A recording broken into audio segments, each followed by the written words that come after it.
que é o sacerdócio? O sacerdote, ele é chamado para servir. Hoje em dia você vê tanta gente com tantos títulos, né, tantas coisas, e é até constrangedor. Eu tenho como que precioso demais o privilégio de ser chamado como pastor. Para mim, ser chamado de pastor é uma honra. Eu não preciso de mais título. Pela denominação, eu já sou presbítero, já sou reverendo, já tenho o título do reverendato. Mas isso para mim não faz a menor diferença. O que é prazeroso, o que é digno de nota, é quando alguém me chama de pastor. Nosso saudoso amigo, colega, irmão João Gross, ele 88 anos de idade, e ele me chamava de senhor. Pastor, o senhor passa em casa tomar um cafezinho? O homem tinha idade para ser meu avô, era mais velho que meu avô tem 84, ele tinha 88, faleceu o ano passado. E ele me chamou: pastor, o senhor pode passar em casa para a gente trocar um dedo de prosa? E o velhinho puxava minha orelha, rapaz, o negócio era tenso pra caramba. Me respeitava muito, e aquilo para mim me dava um sentimento de gratidão muito grande. Hoje em dia nós temos, isso não acontece só aqui na nossa igreja, isso é comum, ver pessoas que não se dão ao trabalho de fazer o que quer que seja dentro da igreja. Às vezes nós precisamos de ajuda para fazer alguma coisa assim, nós vamos lavar a igreja, aí as meninas ficam doidas da vida, porque a gente chama, o pessoal não vem. Nós vamos fazer uma obra aqui, e é uma dificuldade para trazer pessoas, para que as pessoas façam. Talvez haja um pouco de falta de entendimento do sacerdócio cristão. O que é o sacerdócio cristão? Se o sacerdote ele é chamado para servir, como é que nós, cristãos, membros frequentantes de uma comunidade, partes integrantes de uma comunidade chamada cristã, se nós somos cristãos, por que nós não temos esse desprendimento, esse querer de fazer aquilo que de fato precisa fazer? Nós estamos aqui, afinal de contas, para isso, para servir. Segunda carta de Pedro, capítulo 2, eu quero começar a dialogar um pouquinho sobre isso, sobre o sacerdócio cristão. Segunda carta de Pedro, capítulo de número 2, primeira carta de Pedro, capítulo 2. Se eu falei segunda, foi ato falho. Primeira carta de Pedro, capítulo 2. Nós vamos ler os 3 primeiros versículos. Todos acharam? Eu leio na NVI, e diz assim a palavra do Senhor: portanto, livrem-se de toda maldade e de todo engano, hipocrisia, inveja e toda espécie de maledicência. Como crianças recém-nascidas, desejem de coração o leite espiritual puro, para que por meio dele cresçam para a salvação, agora que provaram que o Senhor é bom. Louvado seja o nome do Senhor. A versão revista e atualizada vai dizer assim: se é que provastes que o Senhor é bom. Eu prefiro essa versão, ela é um pouco mais completa. Para falarmos de sacerdócio cristão, nós precisamos observar algumas coisas interessantes que eu gostaria de pontuar para vocês aqui. A mudança, ela é imprescindível. O que é uma coisa imprescindível? É algo que não pode faltar. O que é imprescindível para que um carro ande? Combustível. Se o carro não tem combustível, não adianta ser uma Ferrari 0 km, se ela não tiver combustível, ela não vai andar. Portanto, o combustível ele é imprescindível, não pode faltar, não tem como, independente de ser gasolina de avião, querosene, gasolina comum, óleo de qualquer tipo de combustível. Se o veículo precisa, o combustível ele passa a ser imprescindível, é algo que é essencial para a desenvoltura, para o movimento, para que tudo aquilo que você possa imaginar. Para a gente cumprir com o sacerdócio cristão, é imprescindível mudanças. E algumas mudanças, elas são de uma intensidade tão grande, eu gosto dessa palavra metanoia. Essa palavra está no Antigo Testamento, no Novo Testamento. E essa palavra metanoia é metamorfose, transformação. É bem interessante. Ele diz assim, transformação essencial de pensamento ou de caráter. Essa transformação, essa mudança, ela é uma transformação essencial de pensamento ou de caráter. Como é que nós mudamos o nosso pensamento? Se você tem o hábito de fazer alguma coisa, nós somos seres de hábitos, nós temos alguns hábitos, e esses hábitos eles vão perdurando durante a vida toda. E se você, como é que você consegue mudar este hábito? É mudando o seu pensamento.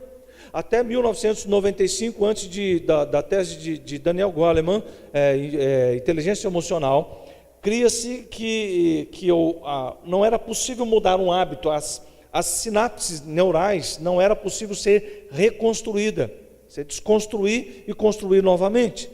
E ele vai provar então que isso é possível. Ele e alguns outros cientistas pensantes nessa área de neurociência vai provar que através do hábito é possível você mudar comportamentos. Agora, caráter é decisão. É algo que está no meu íntimo, e do meu íntimo eu tomo a decisão de mudar aquela conduta, entendendo que a conduta em si, ela é maligna, ela não é benéfica, no sentido de trazer qualquer coisa produtiva para o meu caráter. A transformação espiritual é algo excepcional. Como é que você transforma a sua vida espiritual? Por si só, você não transforma. Nós não conseguimos promover uma mudança espiritual a não ser pela presença do Espírito Santo. Qualquer coisa fora da pessoa de Jesus, da pessoa de Deus, da pessoa do Espírito Santo, traz uma prática que não agrada a Deus, que não transforma a sua vida espiritual de fato naquilo que Deus quer que você seja transformado. Afinal de contas, nós somos espírito, alma e corpo.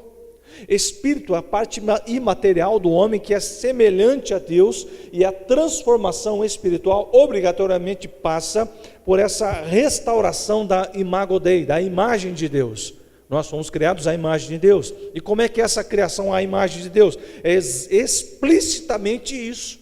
É o Espírito de Deus, a parte que está em mim, que está em você, que é semelhante a Deus. E quando nós buscamos uma transformação espiritual, obrigatoriamente passa por este viés de uma transformação espiritual, de um retorno à imago Dei, à imagem de Deus que perdeu-se por conta do pecado. A terceira coisa é o arrependimento ou remorso por erro cometido. Eu tiraria remorso. Essa é uma explicação do Aurélio, do dicionário. Mas eu tiraria remorso.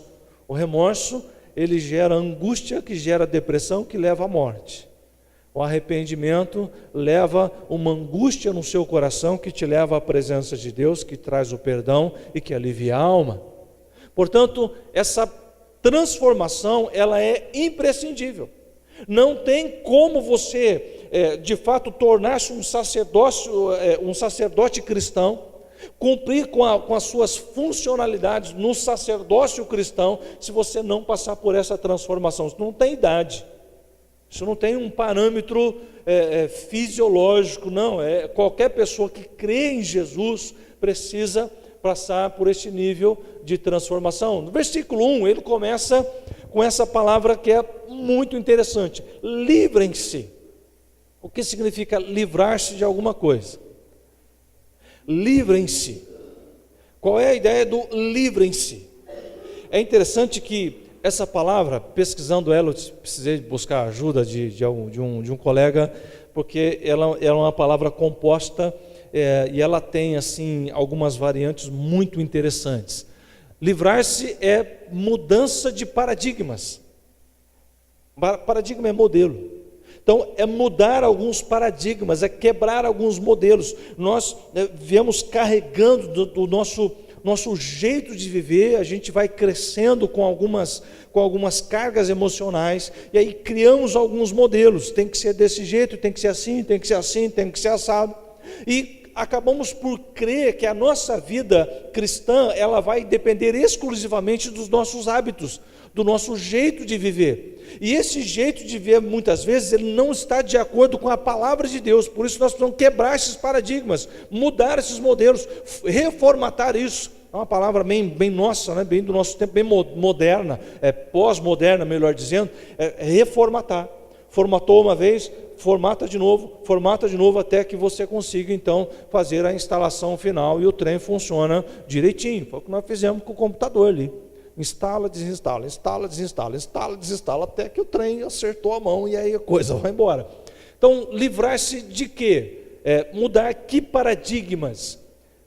Muitos deles provocam em nós aquilo que nós chamamos de inversão de valores.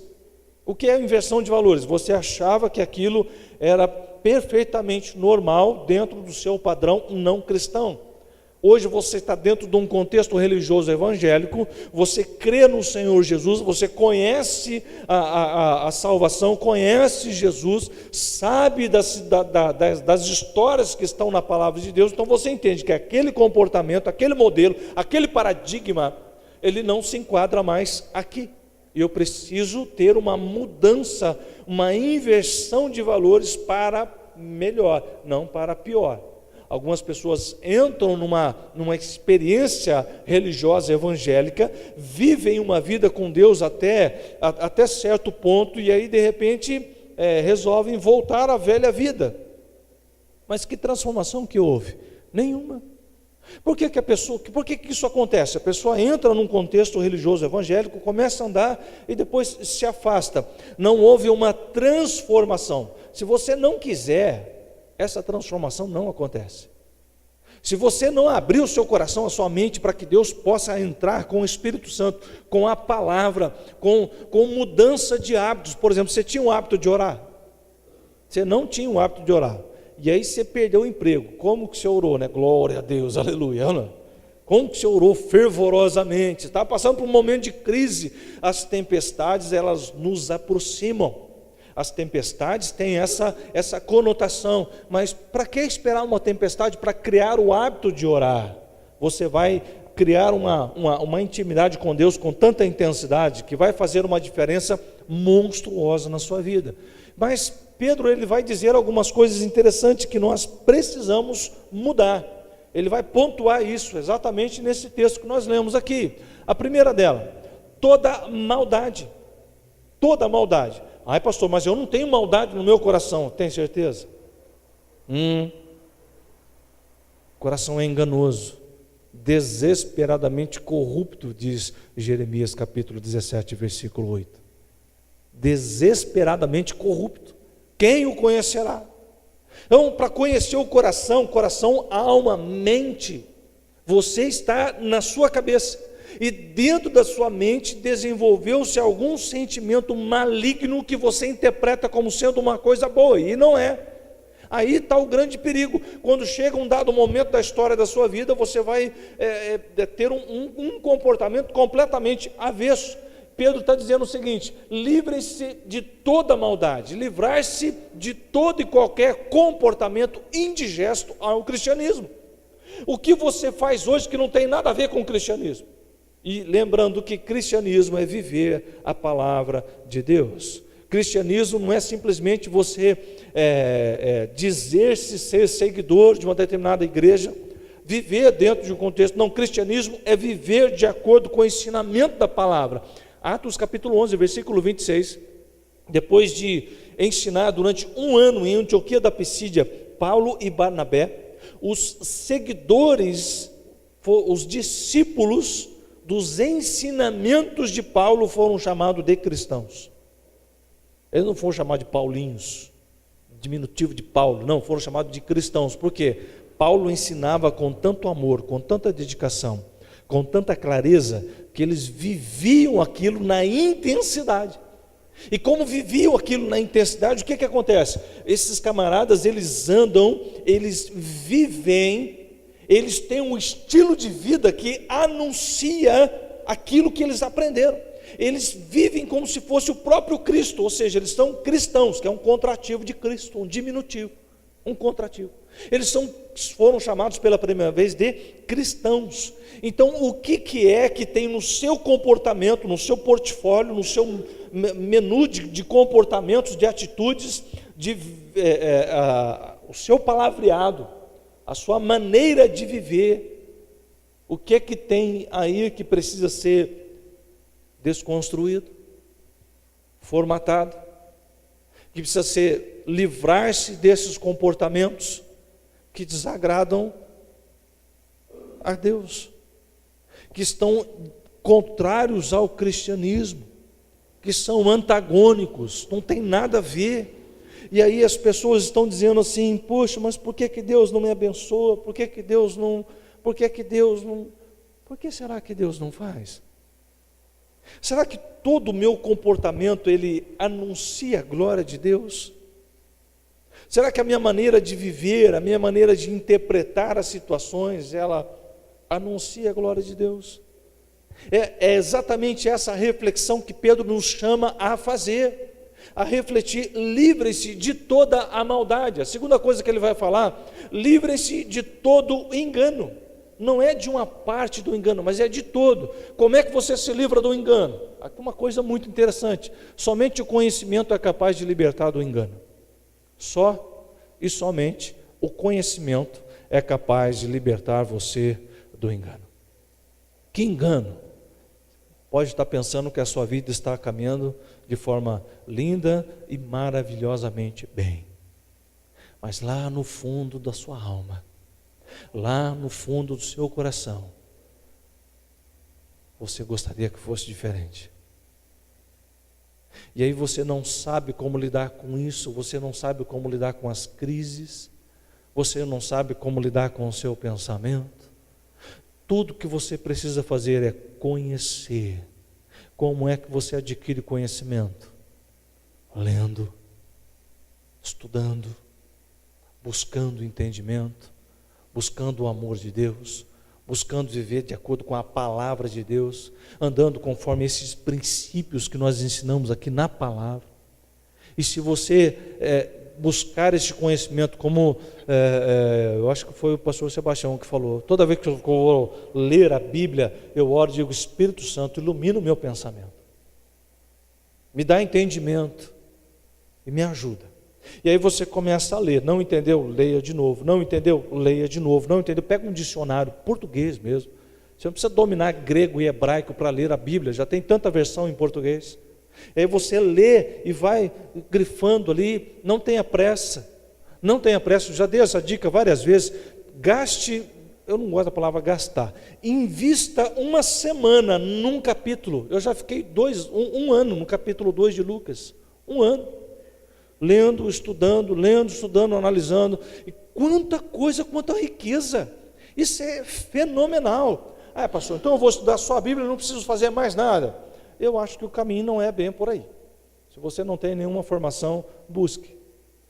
Se você tem condições de ler, de estudar, faça, estude, vá, se prepare.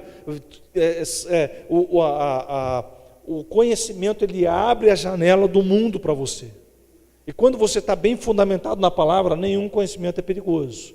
Nenhum.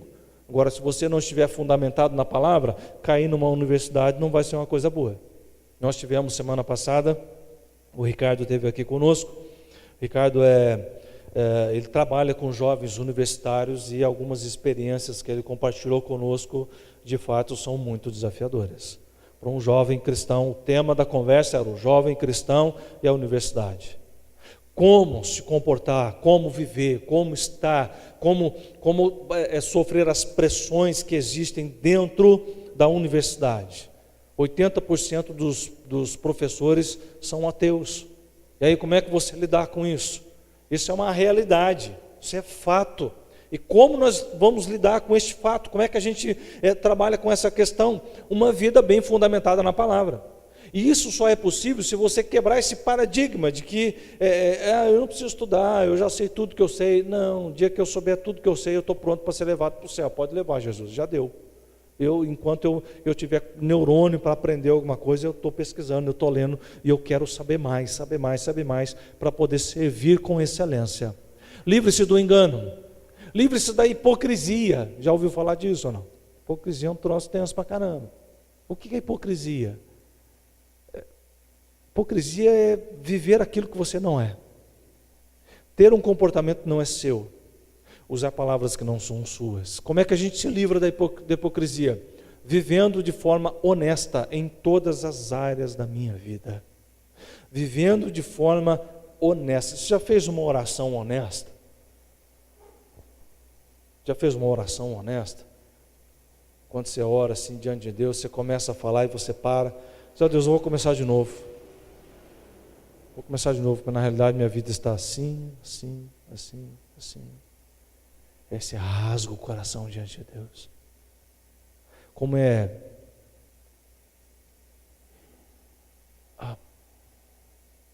chega a ser extraordinário ver a habilidade de pessoas hipócritas dentro do contexto religioso evangélico. Beira o extraordinário. As pessoas têm uma habilidade para falar de maneira dúbia, de questionar e de colocar situações de forma que algumas pessoas chegam a perder a fé. Se não perde, dá uma vacilada. Se nós trabalhamos para o reino, que reino é este? Que reino é esse? Se é o reino de Deus, o que nós precisamos fazer é viver com autenticidade. O que é autenticidade? É aquilo que nós, não é aquilo que nós procuramos nos discursos políticos. Autenticidade. Quem é autêntico? A coisa está estreita demais da conta. Como que você consegue ter essa consciência clara? Olha, é este candidato, é este, o discurso desse está claro, o discurso daquele está claro, está cada vez mais confuso. Só que essa realidade hipócrita da política, ela começa a tomar corpo dentro da igreja. E quando isso começa a tomar corpo dentro da igreja, isso não é privilégio nosso. Isso é dentro da igreja, num contexto geral. E Pedro está escrevendo para quem? Os irmãos da igreja. Os irmãos da igreja. A igreja, depois da descida do Espírito Santo aqui, e Pedro está mandando uma carta para eles, dizendo assim, olha, livrem-se da hipocrisia. Livrem-se. Então, é uma realidade. A outra coisa, inveja. Livrem-se da inveja. Mas, como? Estar contente com aquilo que Deus nos concede. Você está feliz com aquilo que Deus já te deu? Deus só te deu experiência boa, né? Glória a Deus, aleluia.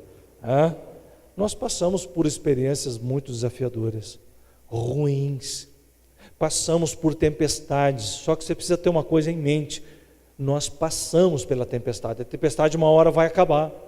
E quando a tempestade acaba, você está lá, firme, como um carvalho de justiça. E para que ficar com inveja do ímpio? O salmista vai dizer, eu tive inveja do ímpio, tal, porque o ímpio prospera, e por que nós não? Qual é a prosperidade que Deus nos promete? Ser fiel até a morte e dar-te-ei a coroa da vida. A nossa fidelidade está em Deus, não naquilo que Deus nos dá. A nossa fidelidade, a nossa fé está de acordo com a palavra de Deus, em quem Deus é através de mim, através de você, uma testemunha viva e eficaz. Essa é a graça de Deus em movimento através da nossa vida, e é isso que nós precisamos viver dia a dia, todos os dias. Por que Deus capacita a gente com o Espírito Santo? Qual é o objetivo de Deus nos capacitar com o Espírito Santo? É para ser testemunha. Mas recebereis poder ao descer sobre vós o Espírito Santo, sereis minhas testemunhas. O poder de Deus não é para me dar poder para ser melhor do que o outro, não, é para me dar poder para ter um testemunho eficiente e eficaz. As pessoas precisam olhar para nós e ver que há em nós Deus. Existe dentro de mim Deus, e este Deus é maravilhoso, e esse Deus quer transformar vidas, e nós somos esses instrumentos, ou não somos? Amém? Nós precisamos ter uma consciência clara de que nós somos esses. Como? Muda esses paradigmas. Quebra esse negócio de inveja, maledicência, de hipocrisia, de coisas que nos conduzem a toda e qualquer espécie de engano. Isso não faz bem para ninguém. Livre-se da maledicência. Não falar mal de outras pessoas e não fazer críticas maldosas. Isso não acontece aqui, isso acontece lá no reino, longínquo reino cor-de-rosa, mas vai que. Já viu crente falar mal de outro crente? Tenso, não é? E por que fala? Hábito, mau hábito. Olha, eu vou fazer uma crítica construtiva. Eu não acredito em crítica construtiva. Eu acredito em crítica. O que você vai fazer com a crítica pode ser construtivo ou não. Então, você é capaz de ouvir uma crítica? Não fale. Se você a pessoa não é, não diga. Seja polido. Aí aquela coisa, não, pastor, eu não falo mal de ninguém, eu sou bonzinho e tal, não sei o quê. E aí, de repente, numa conversa, você lembra da fulana? Aí a pessoa vai falar alguma coisa positiva. E aí você pergunta, por quê? Mas você não conhece fulana. Azedou, envenenou, já colocou um ponto de interrogação. Aí a perspectiva já ganha uma conotação diferente. Por quê? Você sabe alguma coisa que eu não sei? E aí de repente vem a maledicência. Como é triste ver pessoas que se dizem cristãos, que se dizem amar a Deus e vivem de um modo completamente avesso, contrário à palavra do Senhor. Muito bem, a raiz dessa palavra, ela é muito interessante. Ela tem algumas, é uma junção de duas palavras, uma declinação aí do verbo. Ela quer dizer o seguinte, eu inverti a ordem. Cortar o laço, romper qualquer ligação. Então, livrar-se, livrem-se, é cortar o laço, romper toda e qualquer ligação. Como isso é possível? Como é que a gente faz isso? É interessante que está ligado a relacionamento. E relacionamento aqui não é o seu relacionamento com o outro, é o seu relacionamento com os seus paradigmas. Como é que você lidar com isso? Como é que você negocia com aquele desejo ardente de falar mal da pessoa quando a pessoa não está? Como é que você lidar com essa questão? Esse seu relacionamento com a inveja, o seu relacionamento com a maledicência, o seu relacionamento com a hipocrisia, como é que você está conectado a isso? Quanto mais perto de Deus você estiver, mais longe dessas características você estará. Quanto mais perto de Deus você estiver, quanto mais intenso for o seu relacionamento com Deus, mais fácil será para você dizer não para essas características negativas. Mais fácil vai ser para você dizer não para esses comportamentos que outrora faziam parte do seu estilo de vida, hoje não fazem mais. Qual é a melhor maneira de promover essas mudanças? O versículo 2 vai falar algo para nós assim impressionante. Ele diz aqui, como crianças recém-nascidas desejem de coração o leite materno. O segredo é desejar. A chave para o versículo 2 é este verbo, desejar. E o que significa desejar? É querer com apetite. Você já viu a criança quando ela nasce? Qual é a primeira coisa que os médicos fazem? Depois de dar o tapinha, limpa, aquela coisa toda, e traz a criança para mamar. O bichinho comeu 9 meses, não é? Está comendo 9 meses da barriga lá, aí sai da barriga e quer comer. E quanto mais você dá e tal, ele vai se adaptando, ele vai se reinventando, que ele estava vivendo dentro de uma bolsa, num ambiente completamente seguro. Ali ele tinha alimento, ali ele não precisava de luz, ele está bem cercado, está bem protegido, e etc. Quando ele sai, peraí, alguém vai me dar um cafezinho, Ana? Mas um leitinho tem. E ele começa a chorar copiosamente, estridentemente, porque a única coisa que ele sabe fazer é chorar. Ambicionar aqui pode até parecer uma coisa contraditória, mas ambição no Evangelho Você tem ambição por conhecer a Deus? Você já sentiu uma ambição assim, de um desejo profundo de conhecer melhor a Deus para poder falar do amor de Deus para as pessoas? Olha que coisa positiva, uma coisa boa. Precisamos desejar isso. Vou correr aqui. Leite racional. A palavra que ele usa para racional aqui é a mesma que Paulo usa em Romanos capítulo 12, versículo 2. E não vos conformeis com este século, com este mundo, com essa mentalidade mundana, mas renovai-vos, mas transformai-vos pela renovação da vossa mente. Tá? Esse raciocínio, essa ideia, essa coisa que permeia, esse leite racional, inteligente, qual seja boa, perfeita e agradável vontade de Deus. A palavra de Deus como alimento primário e essencial para o crescimento. Qual é a primeira coisa que você precisa para crescer? É este alimento. É este alimento. Não está conectado a crescimento físico, mas o crescimento emocional, crescimento racional, crescimento espiritual. Essas três coisas andam juntas. Esse é como se fosse um tripé para você colocar a sua vida em cima e continuar andando com Jesus. O versículo 3 é essa a versão que eu disse para vocês que eu acho melhor. Se é que já provaram, conhecereis a verdade e a verdade vos libertará. Quem já provou da presença de Deus sabe o que significa isso. Conhecer é relacionar-se. Conhecer aqui é caminhar com Deus. Conhecer aqui é sentar-se com Jesus e comer 1 quilo de sal, pitada após pitada. Senta-te comigo, comamos 1 quilo de sal. Quanto tempo a gente demora para comer 1 quilo de sal? De acordo com as cozinheiras mais entendidas do assunto, uma casa com 4 pessoas demora em média 3 a 4 meses, dependendo da quantidade que você cozinha. Agora, usando sal para temperar o frango, para temperar a carne, para temperar o arroz, para temperar isso, para temperar um monte de coisa.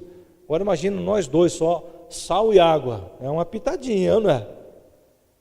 E aí você talha a água, o rim vai ficar uma beleza. E toma água, até acabar 1 quilo de sal, quanta conversa nós vamos prosear. Muita coisa. Já pensou em sentar diante de Jesus e dizer, Jesus, senta aí, vamos comer 1 quilo de sal. Vamos prosear.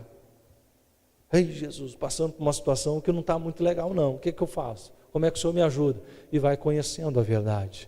Quando nos aproximamos de Deus com o coração de fato aberto para Ele, a verdade nos libertará, nos liberta de nós mesmos. A verdade nos liberta de nós mesmos. Muitas vezes, invariavelmente, na grande maioria das vezes, nós somos o maior empecilho para que Deus possa entrar, fazer morada e transformar a nossa alma. Isso é fato. Muito bem. A primeira característica de uma pessoa preparada para o sacerdócio cristão é um coração purificado. Primeira característica é um coração purificado. Fica tranquilo, tem só 75 características, né? Mas hoje eu só vou falar de uma, pode ficar tranquilo, né? A primeira característica é essa, coração purificado, né? Como é um coração purificado? Qual é a face de um coração purificado?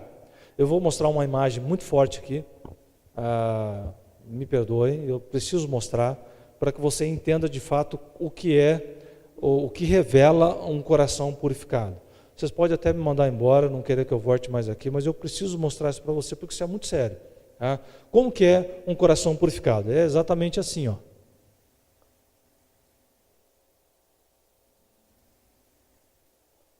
Assim é um coração purificado, como o sorriso de uma criança, puro e simples, espontâneo, puro e simples. Quando foi a última vez que você sorriu dessa forma? Recentemente eu cheguei em casa cansado, a Gisele disse, vamos levar as crianças no circo? Poxa vida, circo. Faz tempo que a gente não passeia, vamos lá no circo, né? Eu fui para estar junto com as crianças, tal, aquela coisa toda. E, rapaz, eu nunca ri tanto com aquele palhaço.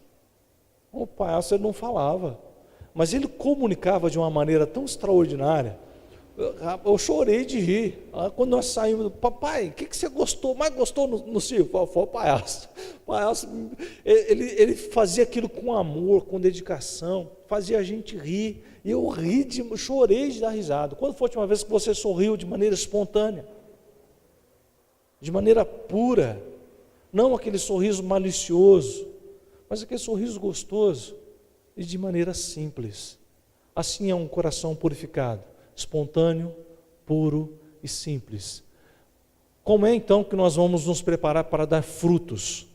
O sacerdote cristão, o sacerdócio cristão é para produzir frutos. Como que a gente se prepara para isso? Estaremos prontos para dar frutos quando tivermos uma adoração espontânea, um amor puro, uma alma simples. É nesse estado que Deus trabalha. Enquanto houver maledicência, hipocrisia, arrogância, inveja, todos esses comportamentos, esses paradigmas, esses modelos, que muitas vezes entraram na nossa mente por força das circunstâncias, por força dos movimentos externos, não tem nada a ver conosco, mas nós acostumamos com essa coisa, e aí esse negócio não sai. Sabe por que não sai? O coração precisa ter uma adoração espontânea. Uma adoração espontânea. É adorar a Deus por quem Deus é, não por aquilo que Ele pode fazer. Isso é adoração interesseira. Mas quando eu adoro a Deus por quem Deus de fato é, isso é espontaneidade. É amar a Deus com este amor simples. Nós só podemos amar a Deus porque Deus nos amou primeiro. E amar a Deus com amor ágape, não é com amor humano, com amor ágape. Nós só podemos amar a Deus porque Deus nos amou primeiro.